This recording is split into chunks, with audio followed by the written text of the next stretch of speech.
My late father was an orphan who was raised by some people in the neighborhood, and he became a delivery boy at the first branch of the Commercial Bank of Ethiopia. And on one particular day, the late emperor was visiting, and the emperor says, you'll go to a school called Kotabe. He raised me with this idea of how education is equalizer. Born and raised in Addis. Trained as a psychologist in the United States. Taught at universities, and then came back home to open a school. This is Professor Panos Hatziandreas. He's here to talk about why education isn't just about degrees, but about value creation. On the AGI Podcast. Let's talk about education in Ethiopia. Let's talk about your school, Lebawi. How do you manage expectations? That's a very good question. There are a lot of uneducated doctors and engineers, but there are a lot of educated people who may not have degrees. An educated person is in constant internal journey and in relationship with his or her environment and the world, engaged in a positive way. What do you mean by expressing themselves? Whatever you're doing, do it in such a way that it allows you to really fully express yourself. Liberating academia, you talk about it a lot. Yes. Why is it important for you? When I studied psychology, at the gut level, I understood that even though I learned a lot, and I don't mean to devalue in any way the education that I was privileged to have, but I also felt that there was something missing. The tools that were given to me weren't sufficient enough to understand fully the human being. That's how it felt. Why invest in education?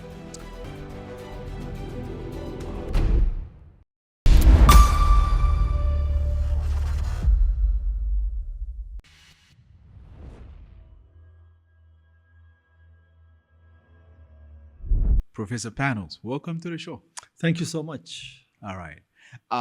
We don't usually introduce our guests. We give them actually the freedom to tell about their stories and themselves so that it can all be confined with the understanding I have of the guest. So tell us about yourself before we delve into what you do. Well, there's not much to tell. My name is Panos Hatziandreas. All right. Born and raised in Addis, All right. around the Gulele area. Okay. And then I went to a private school, St. Joseph. Okay. At the time, went to the States, became a psychologist, worked in various fields of psychology and education. Also taught at universities in the U.S. Came back and helped open a school called Lebawi International Academy. Why invest in education? Why invest in education? There is a personal story as to why I was drawn into education. Briefly, my late father was an orphan who was raised by some people in the neighborhood around the Safar. Wow. And when he was about 12 years old, his step-parents told him that because the girls needed to go to school, he had to stop going to school and get a job. Wow. And then he became a delivery boy at the first branch of the Commercial Bank of Ethiopia in the Piazza area. And on one particular day, the late emperor was visiting. All right. He sees my the father, then a 12-year-old, Wow. and asks him why he wasn't in school and what he was doing at the bank. So the 12-year-old tells the emperor his story, and the emperor says, you'll go to a school called Kotabe, where Ethiopians from all around the country were given an opportunity to go to school, a boarding school. He goes to school there. He graduates high school, and then he goes back to the bank to serve the bank. 35, 40 years later, he retires from the bank as one of the top officials of the Commercial Bank of Ethiopia. And at that time, they built a bank that was a pride of the country and a pride of many professionals like him. But he raised me while he sent me to a private school, St. Joseph, and my sister to Nazareth School. He raised me with this idea of how education is an equalizer. And he used to take me to the old neighborhood, the Jachwe Safar, Zabanya Safar. Though we're not related by blood, he would say, go kiss your aunt, go kiss your uncle, your grandmother, your cousins. And these happened to be people that didn't leave the neighborhood and didn't get a chance to rise economically speaking, rise the economic ladder. So I always felt that I came from that root, and I knew that education was an equalizer. So when Haddis Tadessa, a gentleman that I respect highly, approached me when I was at the University of Washington and said, let's open a school and provide young Ethiopians an opportunity to not only do good for themselves, but for their families and their country. It was a no-brainer for me. Wow. So, and then this idea of investing on education, this being the personal end of it, my mentor and somebody that I look up to has a saying, a board member has a saying, Kasi Kabada, and he says, in order to create value for yourself, first you have to create value for others. So for me, education is about value creation. And Lebawi is about value creation. Currently, we have over 230 employees. Relatively speaking, for the Ethiopian standard and the market, they're well paid. All right. 230 families have the opportunity to earn a living. Absolutely. Recently, we were awarded the Silver Award by the Ethiopian government for being loyal taxpayers and paying, a significant amount of tax revenue to the government. That's value. In terms of scholarship recipients, at any given time at Lebawi International Academy, there are at least 100 students who are on full scholarship. And that's a significant amount of money invested to create opportunities for young people like my dad at one point. So, the investment that was given to my dad back then in those days definitely was intergenerational. It impacted me. So we know that this investment also creates value for generations to come. Another way that we've tried to create value is the work that we do with government schools. There are at least 7 government schools in the south, in the Benshangul area, that our staff, close to 30 of our staff, go on a regular basis and give trainings and engage in knowledge transfer exercises. All right. And to my surprise and delight, if I may say so, I've had the opportunity to go visit a couple of the schools to monitor what was going on. And in some areas, it was really an eye-opener to see that I've seen departments do it better than we do, even though their resources are very limited. All right. So creating value in that sense is very meaningful. I've had the opportunity to engage in several conversations at different platforms and engage in the discourse of education, what education should be, what education is, the current state of education in Ethiopia, and contributing to the discourse in various ways is a rare opportunity, and one that I really appreciate, and I learn a lot from, and also to be one of the alternative schools, to actually have an institution that serves hundreds and hundreds of students and provide that service to many parents and students as one option from other international schools is a contribution. So really investment is, from our perspective, is the art of value creation. All right. So it's about creating value. All right. Amazing. I want to hear more about your dad. it's really fascinating that people from different walks of life, from Ethiopia and outside Ethiopia, they tell you about how they achieved this and that, and the part they tell you about their parents is really minuscule. I just want to highlight the contribution of our parents. Mostly is disregarded. So, but you mentioned it, and I want to see how his contribution, how his focus in your education and your sister's education contributed to the person you are today. Tell me about your dad. You know, when I was taking my son to school this morning, my dad's name came up. And maybe I'll repeat what I told him. All right. And it's a true story. My dad would walk on the street and I would walk with him. And somebody would say, Gashtale, how are you? This and that, things are not good for me. And this is happening and all that stuff. And then he would take off his jacket and give it to I remember, these are my memories. All right. Or somebody would come to our house and, knock at the gate and he would say, have them come in. And then he would sit and talk to them. And I've seen him on many occasions literally cry because this old friend from the old neighborhood was not doing well, or somebody had passed away or something like that. Extremely sensitive, very, very kind.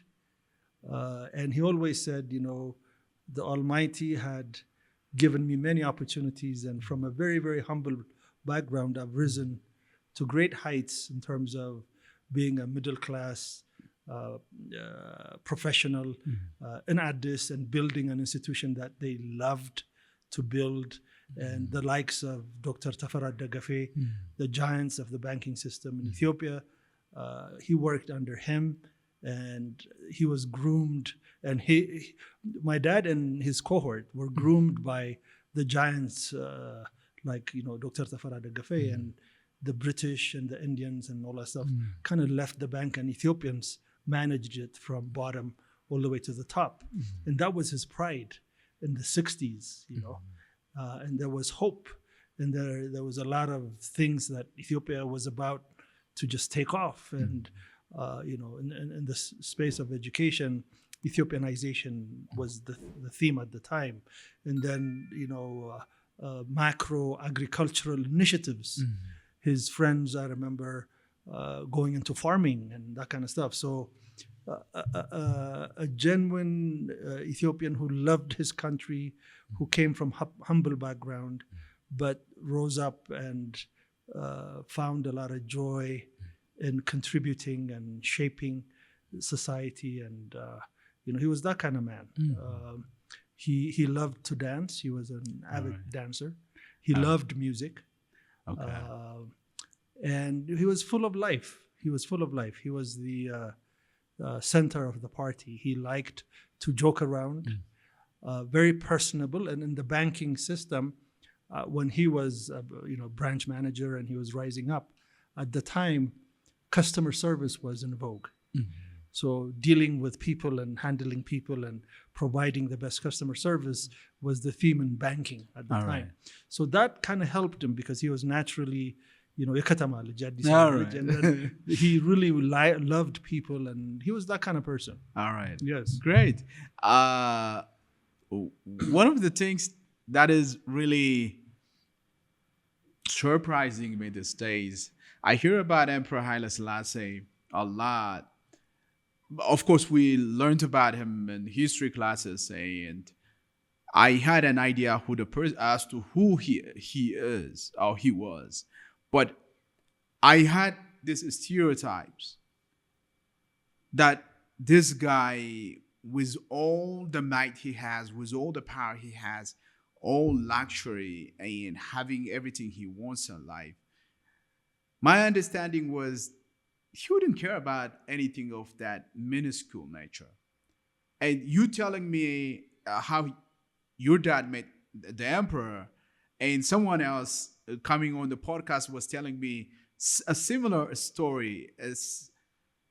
It shows how big the person is. So did you, you're a psychologist, you can analyze this. you can have an understanding as to who the person is beyond the facade or beyond the glory that we give him to be.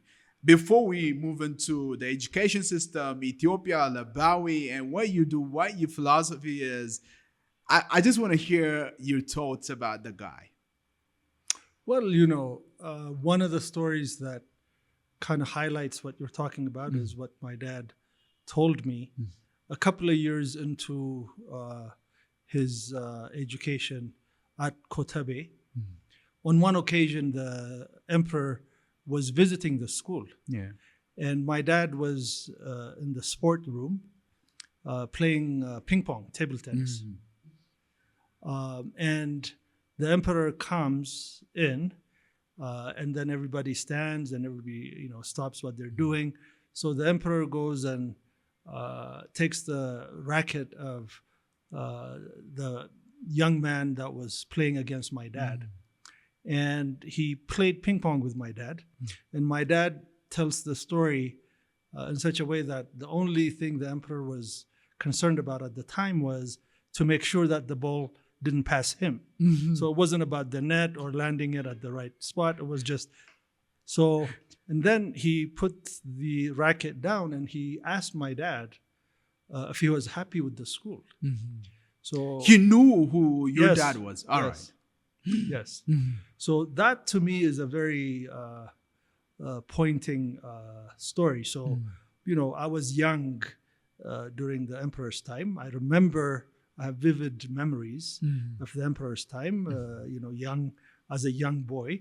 So, I don't have much more to say about who the emperor was and etc. But I know from my dad's story that at least in this particular case, he paid attention to people.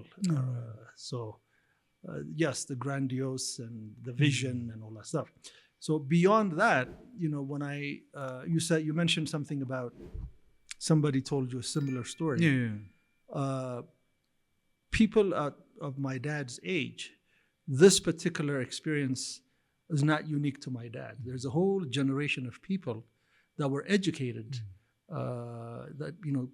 kids that came from very humble beginning, and so that were educated during the emperor's time. And we know from personal experience through these families, including my own, that he was very big on education. Wow. He was very big on education. So I can say that much. Yeah. Amazing. Let's talk about education in Ethiopia. Let's talk about your school, Lebawi. A prestigious one now, really highly acclaimed. People have expectations. You have to manage expectations from students, the government, parents. Are you comfortable with what is coming from the parent side or every stakeholder, including the government and the students? And how do you manage expectations of those natures? That's a very good question. We say, education and school systems and systems in general, for that matter, are not static. You don't just build it once and it's good to go. It's a continuous improvement, continually looking at what's working, what's not working, why it's not working, why certain things are working, and you have to engage very, very closely with it. It's like an organism. It has a life of its own. So you don't just build it and it's done. So there are times when we fail. There are times when we get it right.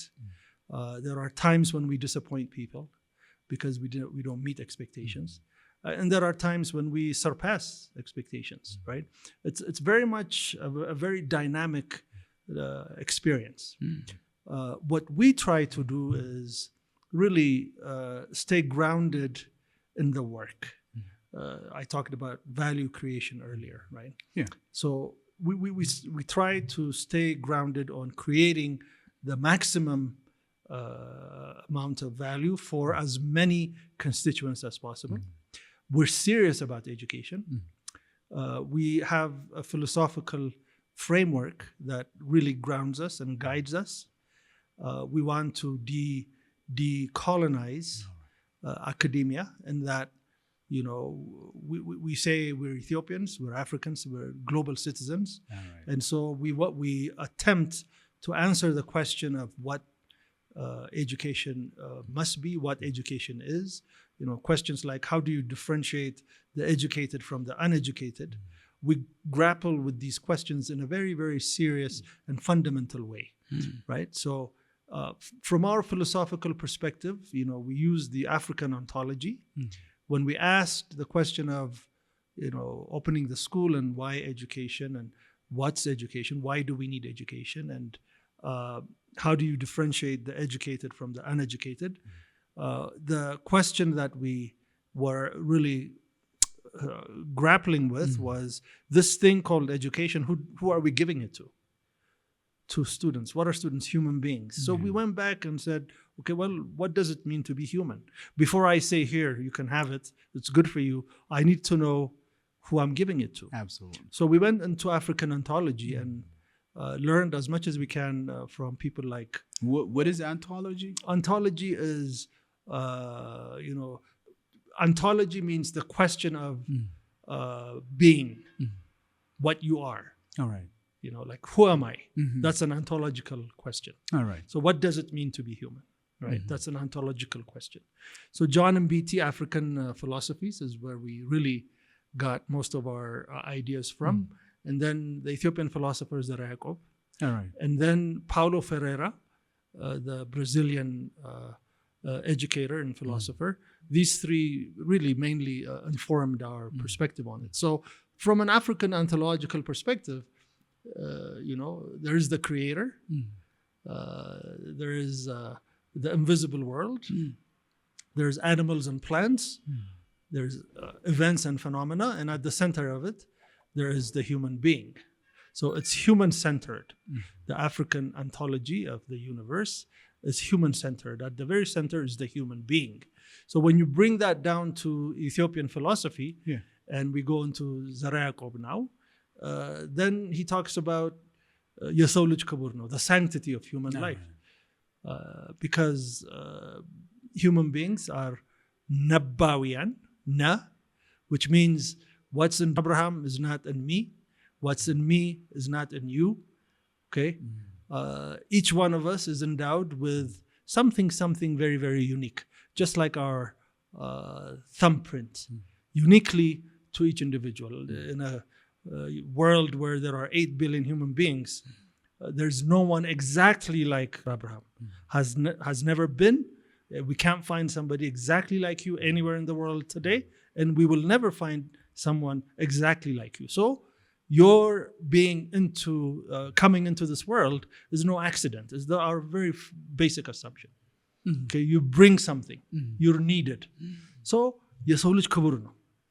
Okay. Another reason why we say Yesoluj Kaburno is because human beings are endowed with the capacity to think, to problem solve, to even ask the question, who am I? What does this life mean? Okay, we engage in the exploration of meaning and purpose, unlike other beings. So that makes us unique. So this human-centered perspective, we buy into it. When we bring that to the education space, when we narrow it down, then education to us is, education is a platform or a tool for every individual human being to look within themselves, identify that unique thing about who they are, bring it out, experiment with it in the world, and live an examined life. Okay, that's what education is about. It's not about putting stuff in, it's about helping folks bring it out and experiment with it and help them live an examined life, a purposeful life. So, in other words, there are a lot of uneducated doctors and engineers, but there are a lot of educated people who may not have degrees. So this ancient idea and wisdom that's African, we try to bring it out and make it have relevance in a modern international educational setting. And we encourage students to ask questions like, who am I? And then give them the platform to experiment with whatever they're finding within themselves. But eventually, the trajectory is for them to be in that journey of self-exploration, self-discovery, and the experimentation of it for the good of humanity, right? Yeah. So once we put them in that trajectory, they're educated. For us, an educated person is in a constant internal journey and in relationship with his or her environment and the world, engaged in a positive way, right? Yeah. So that's the idea behind it. Yeah. All right. When you talked about a person finding himself and expressing it in that way, I was thinking about one saying that Elon Musk said, or it's not verbatim, but let me tell you the idea. He alluded to a kid going to school so that the kid could soldier through the process and come out victorious, or will come out this full individual who can lead his life and who can actually implement things so that he can thrive in life. That's the understanding. I was like, maybe that is true. And you're telling me you help the individual find himself or herself and express what her inner being is. What if that person is into, for example, I don't know, in Ethiopian economy, a person is expected to work, contribute to the society, the family, himself. It could be true for any African economy as well. But this person is indulged into a trivial activity, saying that is who he is, that is who she is. It could be, for example, maybe nurturing a plant, watering a plant every day in, day out, without doing anything else, just engaging in that area. If a person can express himself in that way, does that mean you encourage it? I'm not sure if I understand the question. Yeah. Is that do you support something that can bring economic result or impact in terms of the future of the individual, the kid or the student, or whatever that person is engaged in, if he is passionate about, or if he claims to actually feel that is a thing that he want to feel and live his life by? Do you encourage those kind of things? Or in a very, very simple way, what do you mean by expressing themselves, expressing the individual selves? For example, I was reading about Goethe yesterday, and this guy studied law, went to university, Leipzig, studied law, and started writing. He wrote, but his dad expected him to be a lawyer all along. But his calling was just about writing. There was a friction. Which one is the being, or which one is the real person there? The one that he became, an author, or the one that he is trained to be, a lawyer?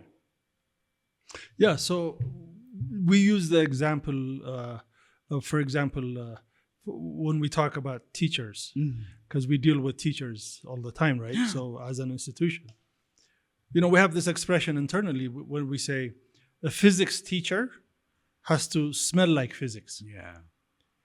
Okay. Physics has to be an expression. Physics, or teaching physics, has to give that individual the space to fully explore himself and share that with his students. There's a particular teacher like that, actually. Yeah, right. His name is Abinat. We call him Lij Abinat. All right. And when we have visitors, I give a tour of the school, I usually go to his physics lab, because the guy smells physics, he thinks physics, he tastes physics. He helps you fall in love with physics. Okay, so the idea is, whatever you're doing,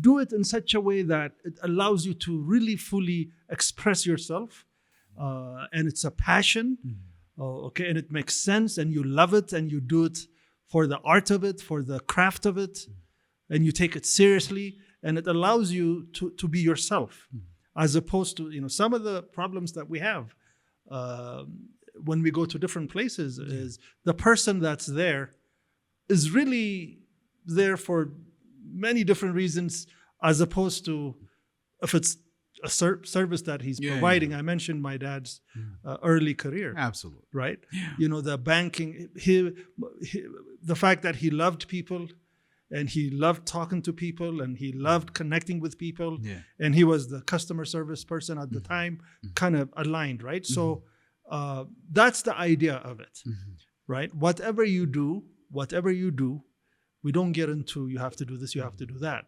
But whatever you do has to be something that's meaningful to you, that's purposeful to you, and you live an examined life in the process of doing that. Don't just do things for the sake of doing it, or that's not of that depth. Another way of approaching it is we work on 4 different domains. So one is knowledge. All right. Knowledge, right? So you learn specific theories, you learn specific concepts in school, etc. So on top of that, we add skills. So how do you apply that knowledge? Application. Yeah. So that's very important to us. The third one is attitude. Attitude is important. What's your attitude towards whatever you're learning? The fourth one is interpersonal skills. No work is done in isolation. All work is accomplished through interaction and through relationships, right? So these 4 elements combined are very important. You have to have a knowledge base, you have to have the skill sets, and you have to have the right attitude, whatever that attitude is. And then you have to have interpersonal skills to be able to get work done. So this idea of living an examined life, you served government for a number of years, and I have had the privilege of learning a little bit about the challenges and the beauty of serving the public, and how you've been, really trained and gained so much experience. Thank you. From that whole experience. And then now you're doing this podcast, and you're talking to people, and it's obvious to me that this allows you to really be yourself and be fully expressed, and it's meaningful work. Absolutely. So it's about finding that thing that allows you to really live in this world in such a way that you're contributing to society, but also you're fulfilling your innate desires and needs as well, right? Amazing. So, fantastic. I'm happy about Yes. the whole thing. Yes. All right. So international schools Yes. and the policy of the government, 70-30 or 30-70, however, the labeling could be. You can correct me about the labeling. Are you affected by it as a school? Well, it's not a policy. All right. It's a framework. It's an idea. It's just an idea. Or a framework. All right. That's been given to us, and it hasn't come up as a policy or a directive or anything like that yet. So this is for all international schools. All right. And basically the idea is that for international schools to be considered international and to continue as an international school, they have to have 30% foreign students, or from the student body, 30% have to be foreigners, foreign passport holders. That's the idea. So 30-70. So the law, the way it's currently framed, is an international school in Ethiopia is an international school if that particular school uses a foreign curriculum. That's the only legal grounding in terms of defining an international school.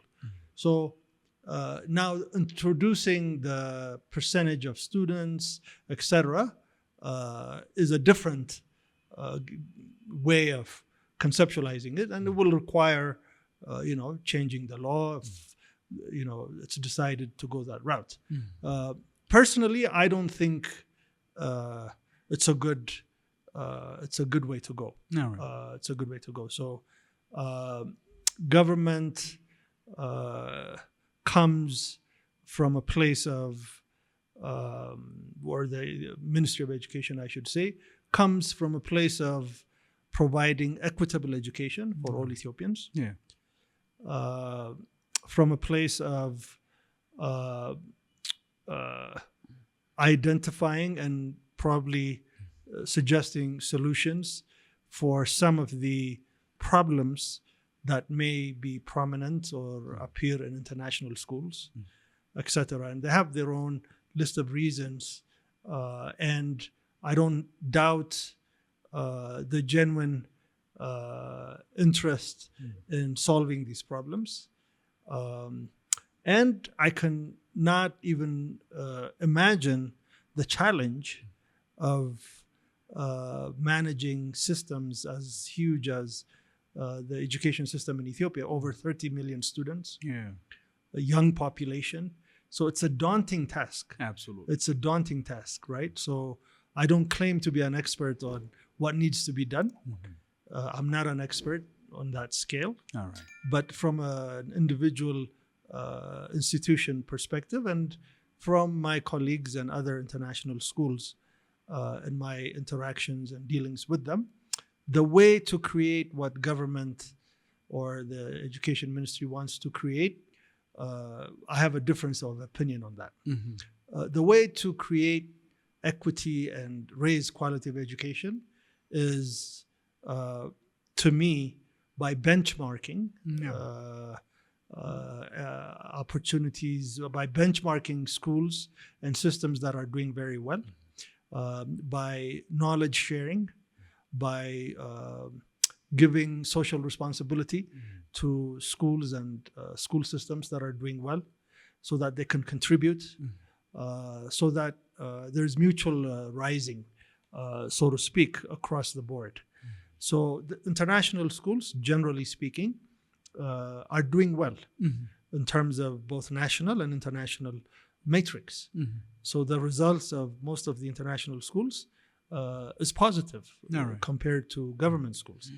And so instead of requiring a number of or a percentage of students, I think the proper way to, for equity and other purposes, instead of doing that, the right way to go would be what I just suggested. So I see it from that perspective. Did you have the chance to actually talk about it with the stakeholders, including the Ministry of Education? Did you have a discussion about the whole thing? Yes. So we're in conversation. All right. We're in conversation currently. So it hasn't come down as a policy. It hasn't been decided on, but there is back and forth communication on that with the International School Association. And yes. Absolutely. Yeah. I was going through your website and try to see what former students are doing now. Yes. And I have the understanding that these people, the students from your school, are all over the world doing important things globally.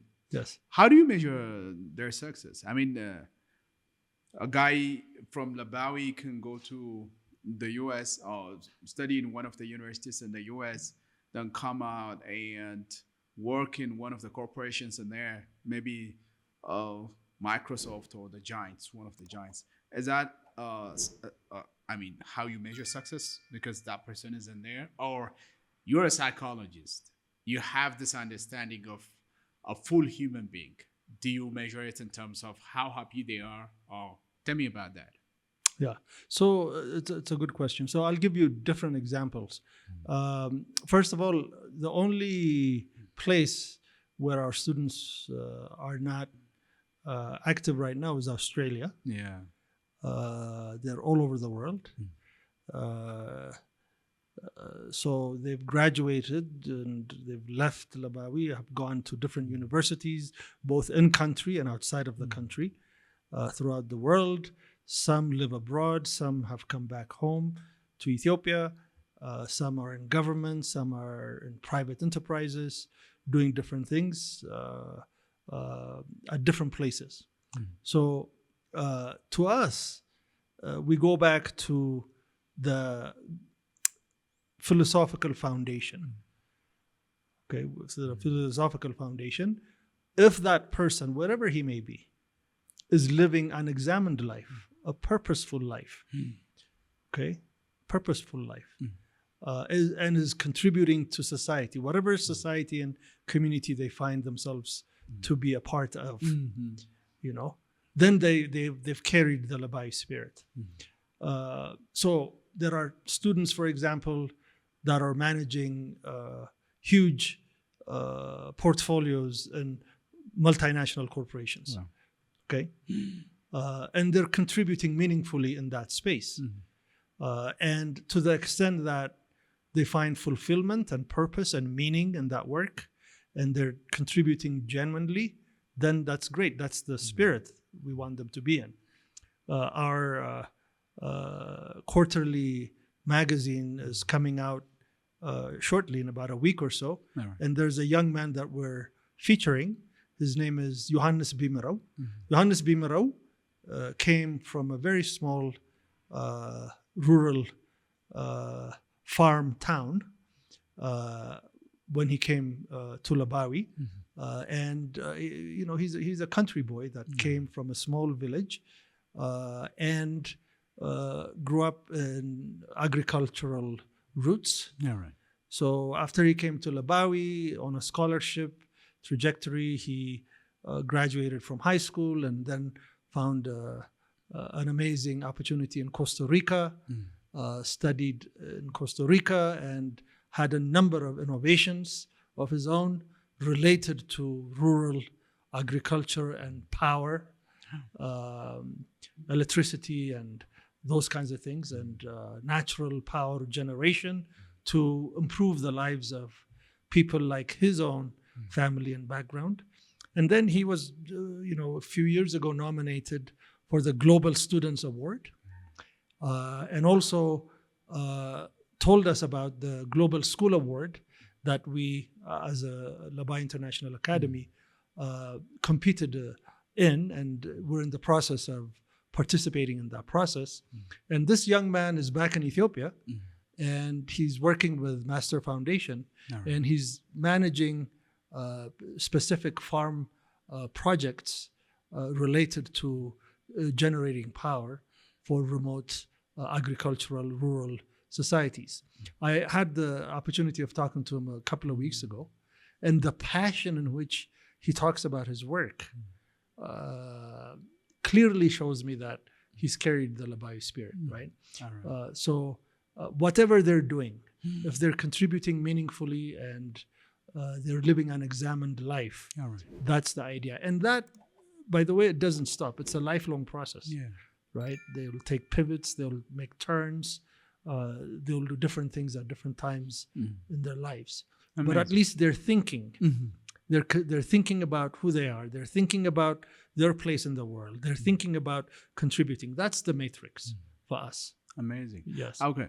Earlier, you mentioned Zara Yacob. Yes.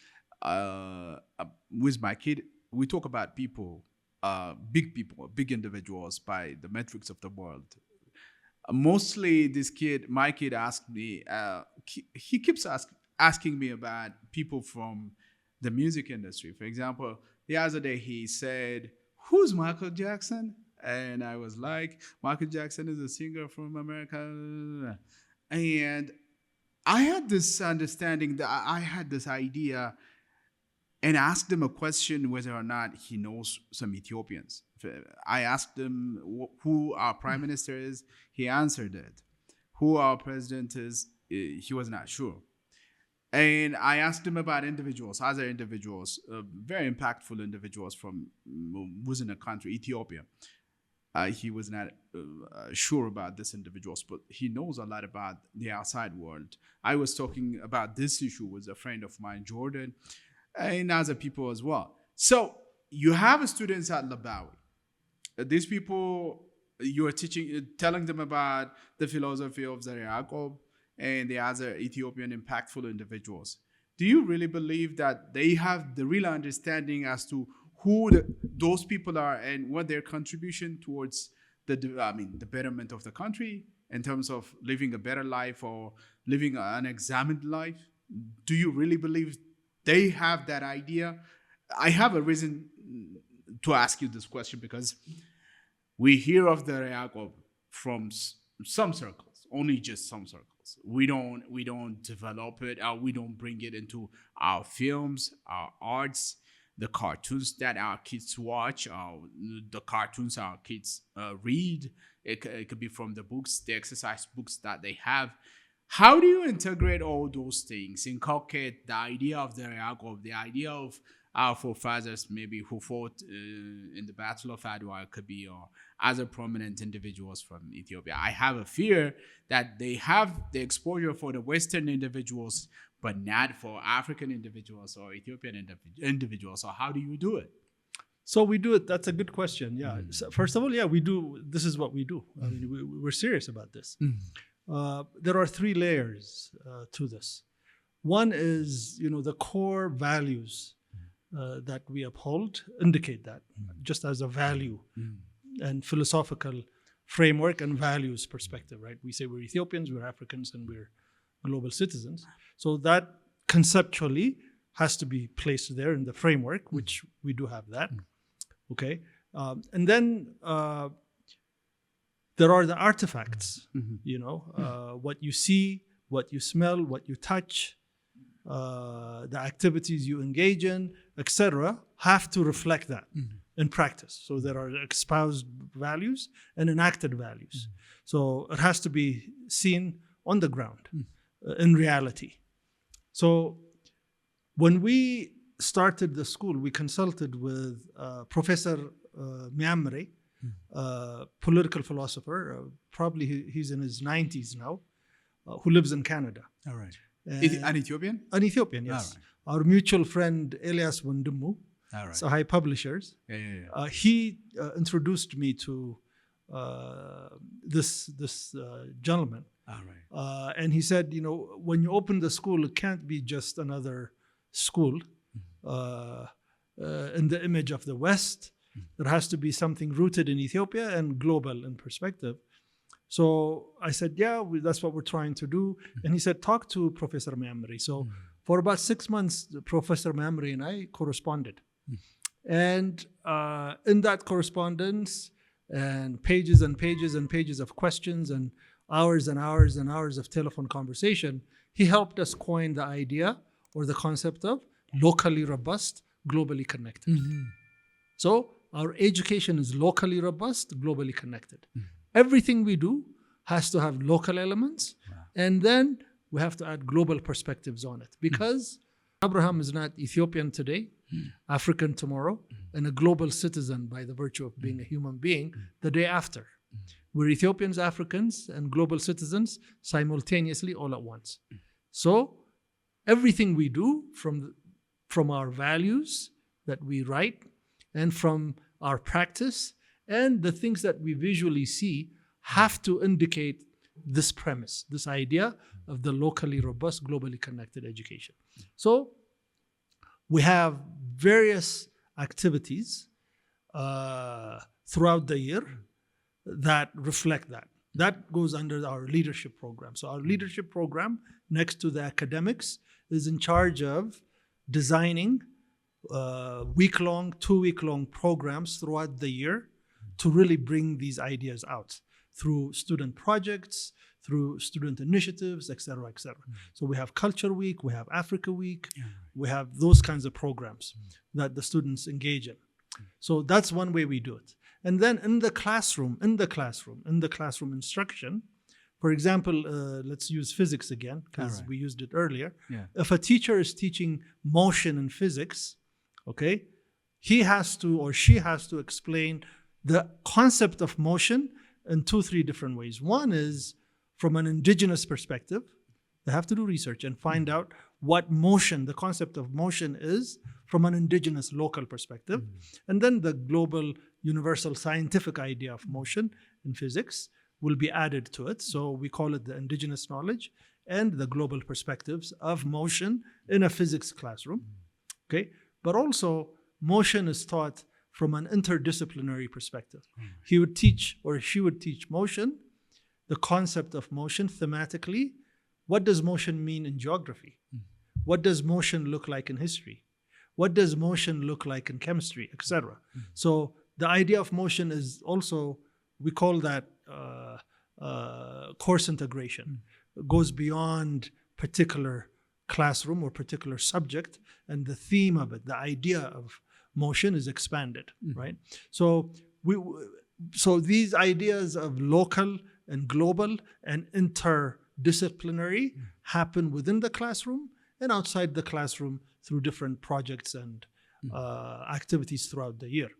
I'll give you a very current example of how local knowledge is being applied in the school outside of a classroom situation. The same gentleman, Professor Meamri, who gave us the concept of locally robust, globally connected, recently wrote a book.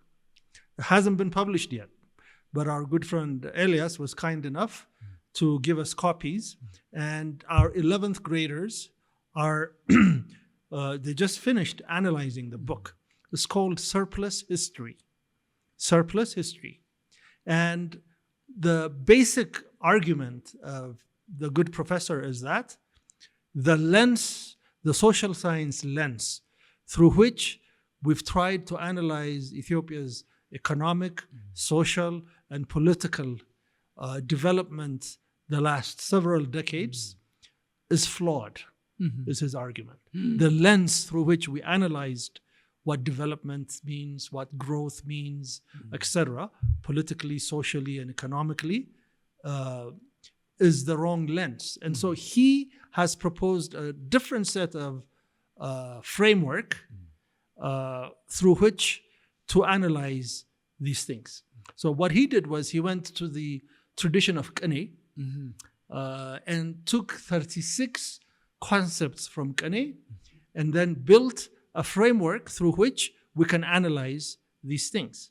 So these 36 concepts from Kene, right now, if you come to our campus, you'll see at the middle of the campus, we have a park called Salam Park, and we have seats, and they're engraved in those seats. So it's for everybody to see. Okay, visually, we see these things. But the 11th graders are engaged in a book review, and then they're developing a book presentation through poetry, okay, through drama, through narration, through film, etc., to highlight this concept of a new social science framework for Ethiopia and for the larger African continent, actually. And this knowledge comes to us through Professor Meamri, but from the Kene tradition of Ethiopia. Okay, so the book hasn't been published and it's not out in public yet, but we're quick at getting the copies. We duplicated the copies, gave it to the students, and I'm passionate about this particular topic, so I'm involved with our literature instructor, teacher Abel, and Elias Wondimu himself comes in and kind of helps us go through the exercise.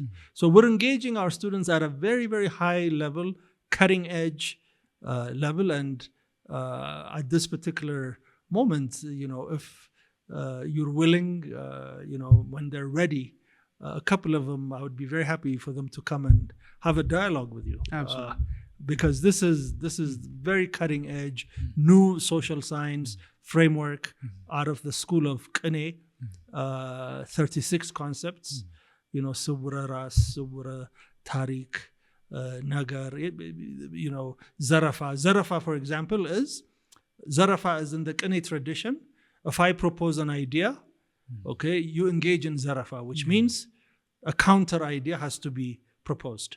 And then a counter idea has to be proposed. And then another idea that counters the fourth one has to be proposed. And it's called Zarafa. And then from that dialogue and discourse, a new idea will emerge.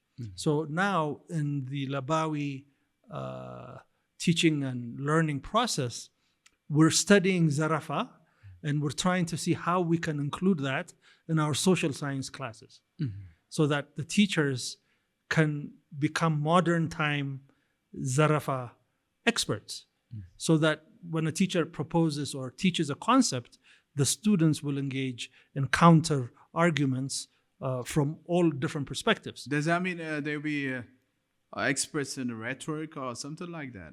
Yeah, rhetoric is part of it. Rhetoric is part of it, right? So it's like devil's advocacy, similar to that. No. But in the Kene tradition, that's how knowledge is generated. All right.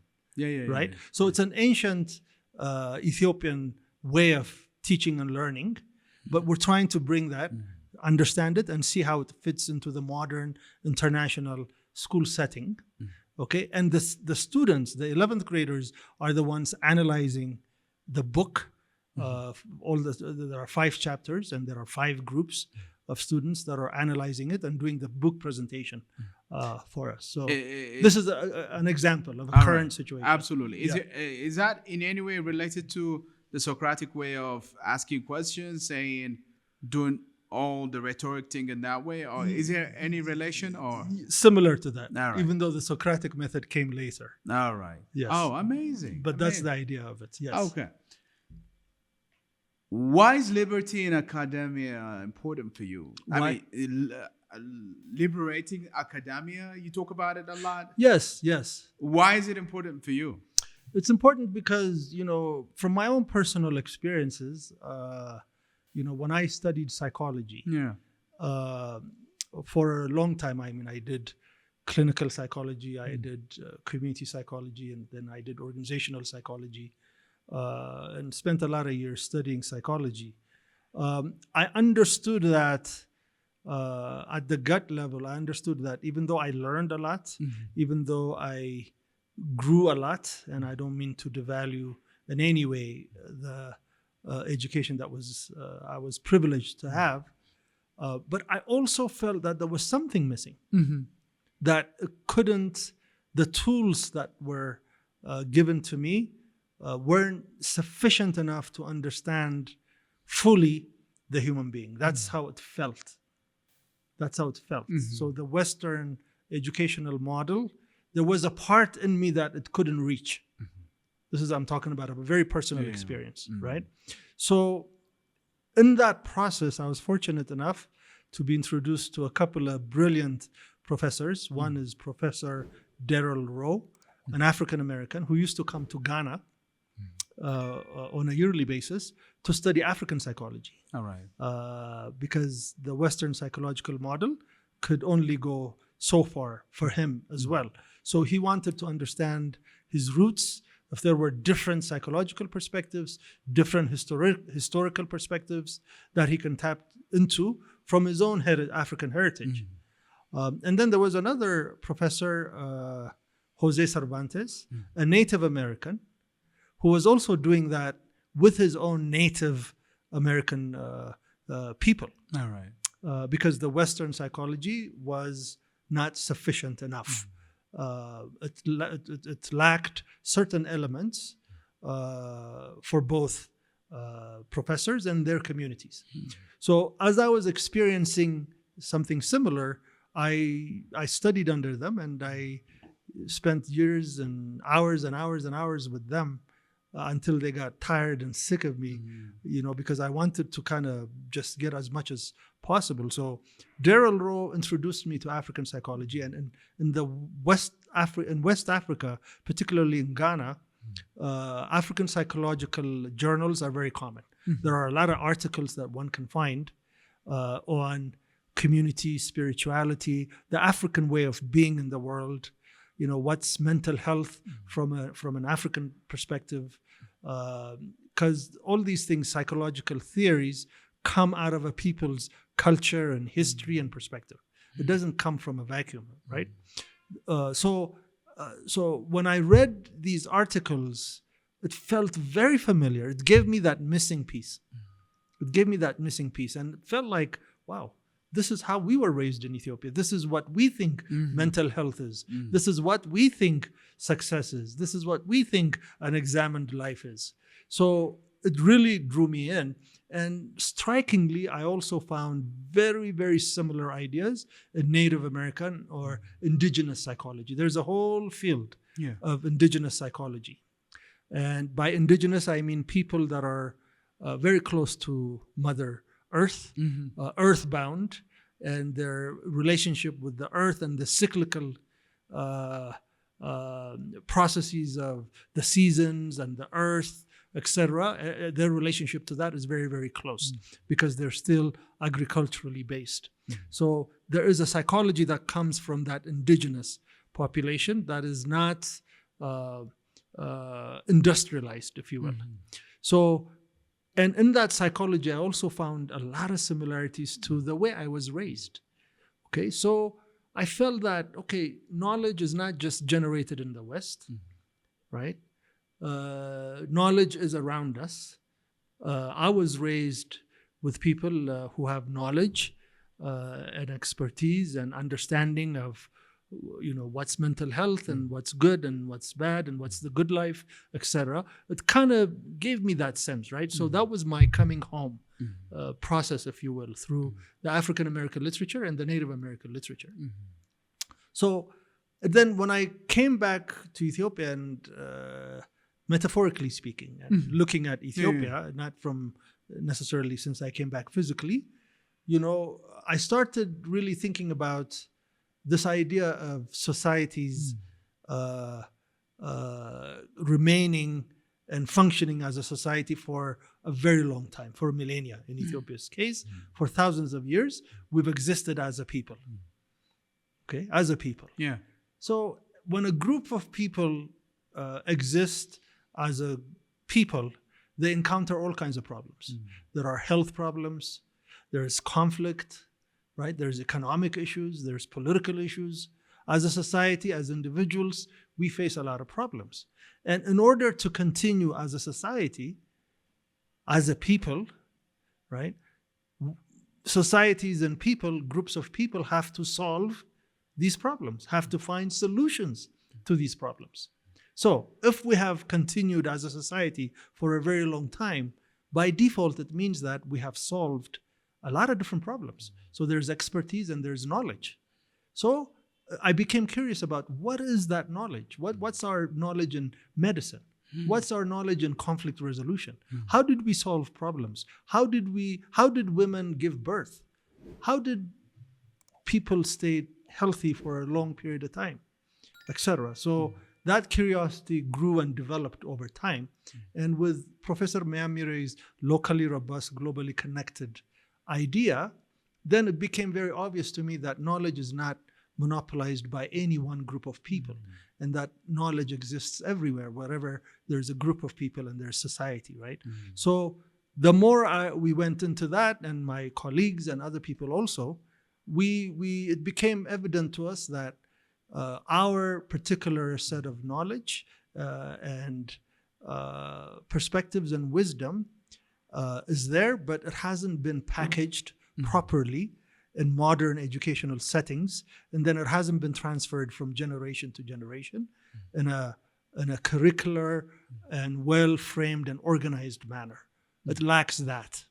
So that work became very important to me. So if that work was done, and if we could truly do locally robust, globally connected in all subjects, in a modern international educational setting that incorporates Ethiopian, African knowledge and wisdom, combine it with the global, universally accepted knowledge, then our children would be well positioned not only to live examined life for themselves, but to do well for their country, their continent, and the world at large. So this liberation is very important. This liberation is very important. Another aspect of it is, very progressive thinkers in the West, for example, look into African ways of preserving the environment, look into indigenous ways of healing, etc. Because the Western models are very good. They've shown a lot of progress, but there are areas where they lack the holistic, communal, spiritual components of healing and other fields as well, of environmental sustainability, etc. Indigenous populations have it very well. So in collaboration with science and technology, these things added requires or provides an opportunity to educate more holistically and in a more sustainable manner. Okay, I did a study abroad program with American students. Brought about 17 of them from University of Washington. This is years ago, and came to Ethiopia, and we spent a little over a month going through different places in Ethiopia. And we were traveling and we were visiting, and the program was called Through the Eyes of the Ethiopians. So I wanted my students, my American students, to see the world from the Ethiopian perspective. All right. Okay, so for over a month, they had to put their lenses down and immerse in society, both rural and city, urban, both traditional and modern. Economically, we went to the top places, but also went to the lowest neighborhoods, economically speaking. So we traveled a lot, and my students were challenged with the idea of immersing and looking at the world and their engagement through the local perspective. One place that we went to in the south, where there is a big usage of inset in the south. So we stayed there for 2 days and 2 nights with them. They use this one plant, they make araki out of it. Okay. They build their homes with it. They make fabric out of it. Okay. It's food. They make household utensils out of it. Okay. Its usage is amazing. And there was one American student who was studying environmental sustainability. Colleen is her name. A white Canadian student of mine who told me, this is verbatim. She said, the entire environmental sustainability program should come and spend 6 months here.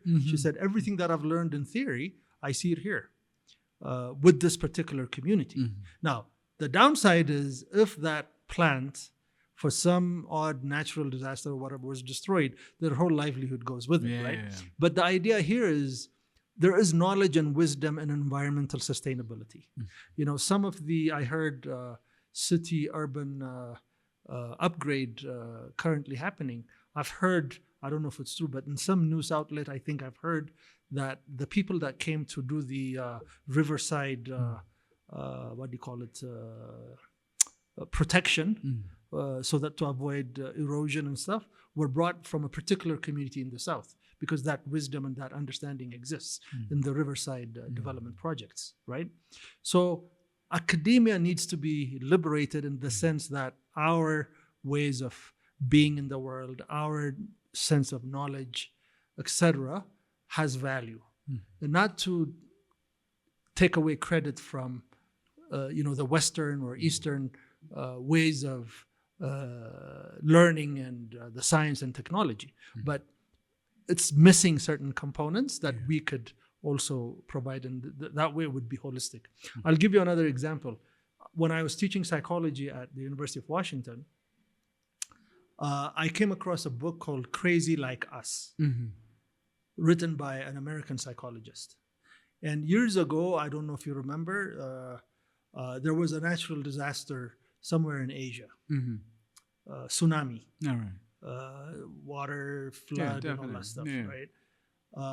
And so when that tsunami happened, a group of Western psychologists went there to provide counseling services to the survivors, of the tsunami. Entire communities were destroyed, people died, and whoever survived, some international NGO funded the project, and these psychologists from the US and Canada went to Asia. And there's this thing called PTSD, post-traumatic stress disorder.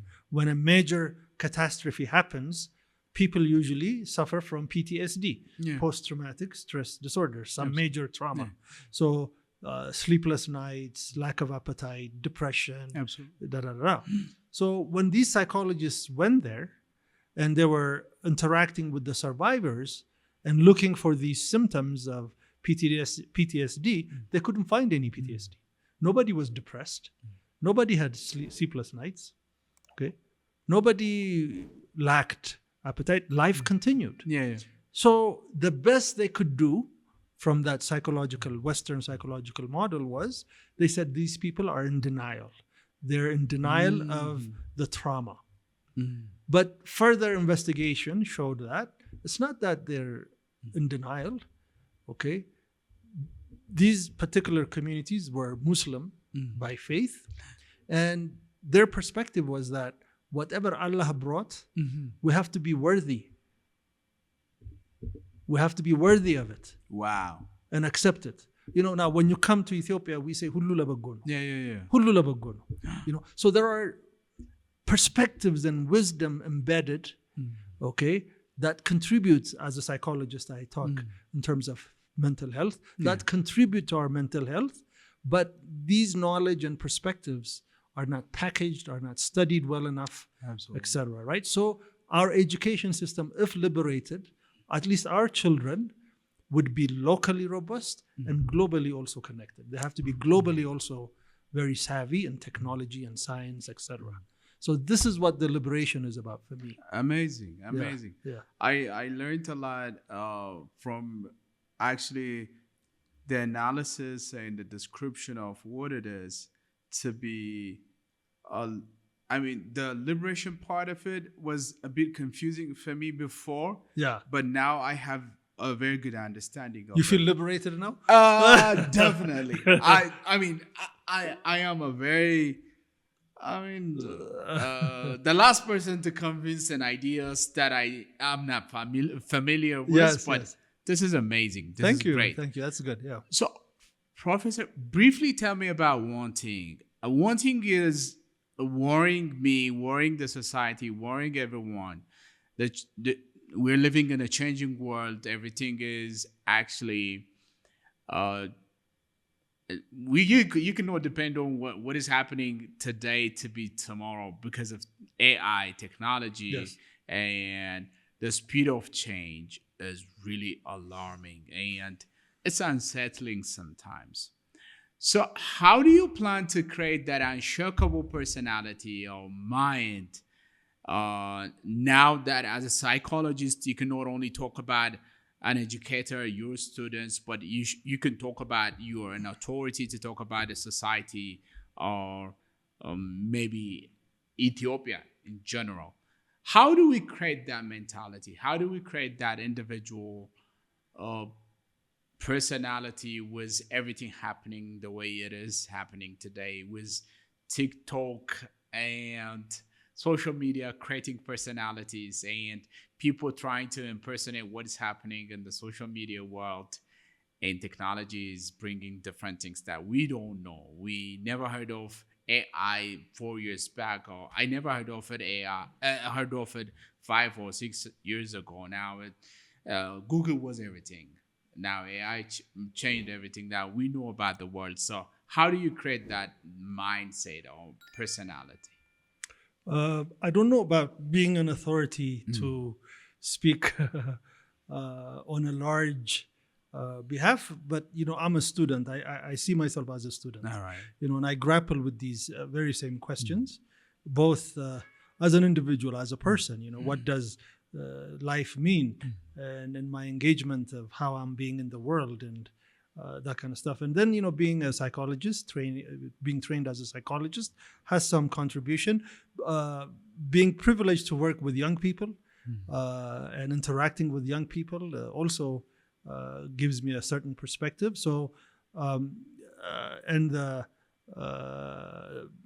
studies and the things that I've explored that we've talked about, these are the lenses that through which I see things, and I struggle like everybody else to find answers to these questions. But to me, I'll give you a metaphor. There's a beautiful Indian metaphor that I really, really like, and it speaks to me.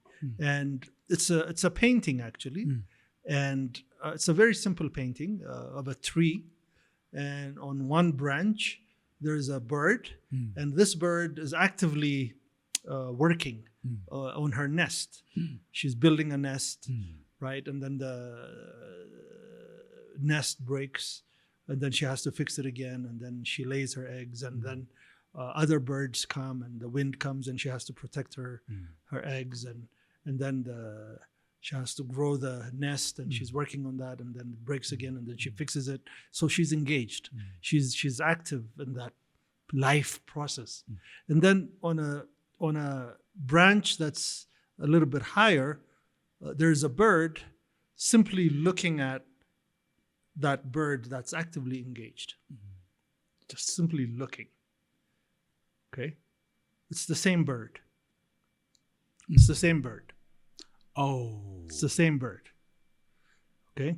So I know as I engage in life, okay, and I age, and my body changes, and my thoughts change, and my emotions change, and my perspective change, and my ideas of this and that changes over time, and the constant motion of movement and change, etc. There's also a part of me who observes that's not changing. All right. That's constantly observing, right? So for me, what works for me is, trying to remain, as I engage and participate in that unchanging aspect of who we are. Yeah. So when you come to Lebawi, in bold and big, it says Ene Manni. Ene Manni. So who am I? Is it the bird that's actively engaging, or that's constantly changing, or is it the bird that's just simply observing, that's not changing, right? So it's the balance between the two. So AI, et cetera, it's coming. Cell phone, this used to be a technology. Before that, when we opened the school, I remember in our framework model, we have locally robust perspective, globally connected. We have the framework, the philosophy, the values, etc. And then at the bottom we have technology also. Yeah. So I remember talking to my partner and saying, technology, we had like 2 laptops and a couple of cell phones. And for me at that time, I was thinking technology in terms of a lab with computers and smart boards. And I said, we don't have any technology. And she said, no, this is technology, right? This is technology. So you engage in the process, you participate in the process, right? You're active in the process, okay? But also you remain in that space that's also observing the engagement. So AI has come. AI is technology. AI will start doing things, okay? But be mindful and of how you're engaging with AI. That detachment of observing while participating is very, very important, right? All right. So be mindful, but engage. That's the idea for the young generation. All right. Right. Yes. Amazing. Professor, Lebawi is lucky to have you. Ethiopia is lucky to have you. But I would want to talk to you like for the whole day, but it is impossible. I have to end it here. Thank you for coming. But if there is any last thing you want to say, this is an opportunity for you to do that. Yeah. So thank you, and I'm lucky to engage in a process like this. Being born and raised in Addis, and then going overseas and coming back and engaging in value creation, like we mentioned earlier. And in that process, I've grown a lot. I'm learning every day, and I also feel lucky and very fortunate that I have this opportunity to engage. I came across your podcast very, very recently, and I reviewed the people that you've interviewed and the work that you've done, and I'm already a fan. Thank you. I'm really Thank you impressed with how you're doing it and why you're doing it. And so I really want to end by thanking you for inviting me and for allowing me to spend a very enjoyable time with you. Thank you so much. Thank you. All right.